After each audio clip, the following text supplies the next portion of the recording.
Hey guys, so I think we've all experienced things that we'd rather not have had happen, right? I don't know about you, but based on what we just saw, I wouldn't want any of those things to happen. Being grounded for the whole weekend, forgetting your line in the school play, canceling your birthday party, those are all terrible. I don't think I would like any of that stuff to happen to me.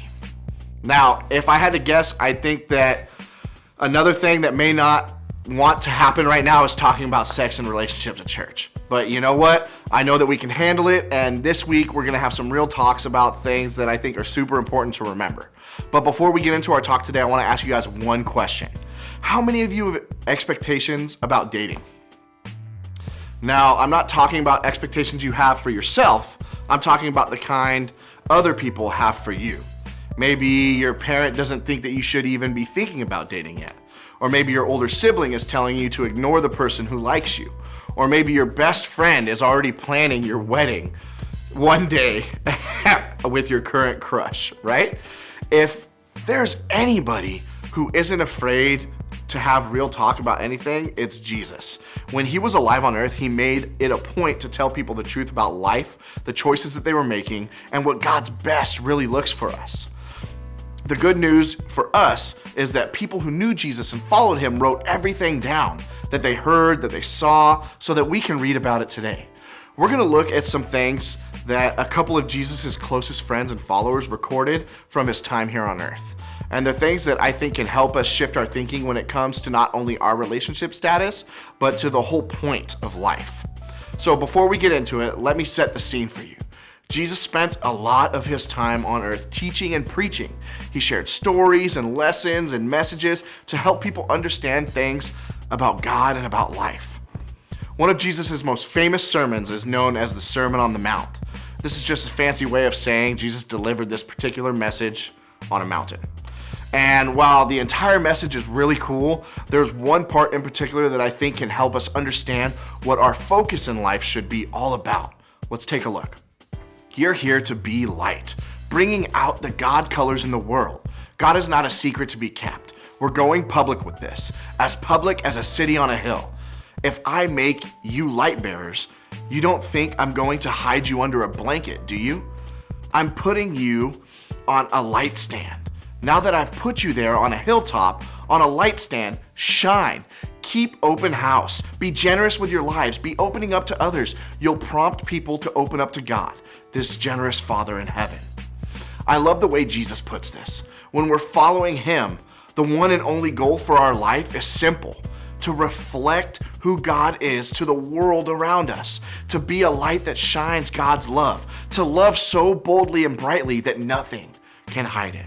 Because when we make that our focus, people can't help but notice. It's like a light in the darkness. When we use our gifts, our passions, and our lives to reflect God to the world around us, people will see it. They'll notice, and maybe it will lead them to turn their lights on and start following Jesus too. That's the point. As followers of Jesus, our one and only goal is to live our lives so that the light shines out of us. When we make that our focus, we know we're not missing any part of the point of our life. Like we said, there are so many different ideas about the point of life. A lot of them have to do with things like dating, relationships, and eventually getting married. Sometimes other Christians may lead us to believe that if we're not interested in dating or getting married, that we'll somehow be missing out or that something is wrong with us. But that kind of thinking isn't true. In fact, it completely misses the point. Jesus calls us to live a life that shines and reflects God. And as people made in his image, we can do that all on our own. We don't need a significant other or a relationship to show God to the world around us because we already have God's image in us. Can marriage reflect an image of God? Yes. Can a single person reflect the image of God? Absolutely. Are you missing anything if you choose to be single? No. Real talk, you can choose to be single. There have been incredible leaders in history that have made a huge impact on the world, and those people were single. Jesus, the Son of God, who came to save all of humanity and who performed miracles and changed people's lives, was single. John the Baptist, who was a prophet and came to tell the world that Jesus was coming to earth, was single. Mother Teresa, who devoted her life to serving the poor and won a Nobel Peace Prize for her work, she was single.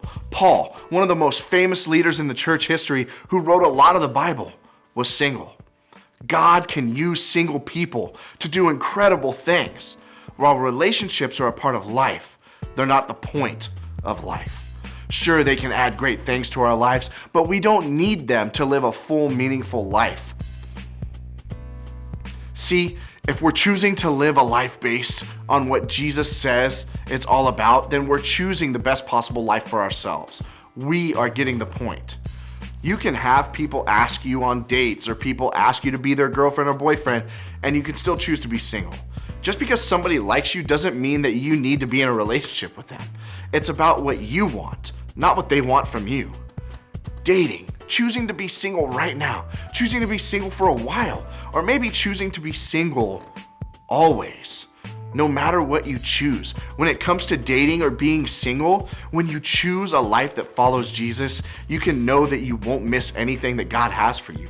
That's why when you leave here today, I want you to feel confident that you can choose to be single. And when you realize this, you'll recognize that dating and relationships are just a part of life, but they aren't the point of life. The point of life is to reflect God's love to the world. And because of that, you have a choice. And that choosing can start right now. In middle school, you can choose to date or you can choose to be single. No matter what anyone's expectation of you is, you can choose what's best for you without wondering if you're missing out.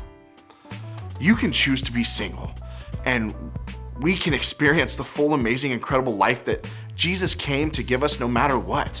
We can reflect God to the world around us, whether we choose to date or whether we choose to be single. And I don't know about you, but that kind of life sounds like something worth running towards. So as you run towards a life that reflects the love of God to the world, here are 3 things that I want you to remember. First, you can choose to be single. When we know the kind of life Jesus calls us to live, we can choose what's best for us, no matter what everyone else is doing.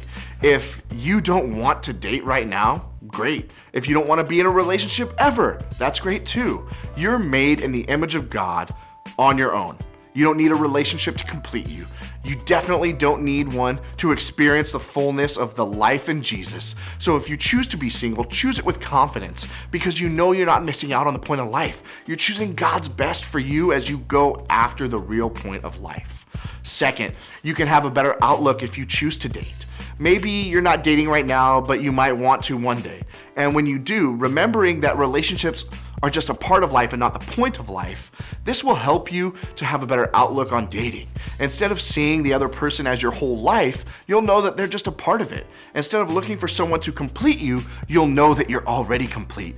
And if you eventually choose something else, like to break up or be single, you'll know that you're not missing out on anything because you aren't in a relationship. Third, you can celebrate what other people choose. Here's the truth. My life may look different than your life. What Jesus leads me to do won't be the exact thing he leads you to do. And honestly, that's amazing because each of us are made uniquely. For some of us, that might include things like relationships. For others, it might mean choosing to be single. Neither one is better than the other. And while others may make us believe that we should want to be in a relationship, we know that's not the case. And because of that, we can celebrate what other people choose for themselves. We can be better friends and supporters of their choices when it comes to dating and being single when we see them choosing what's best for them in their lives.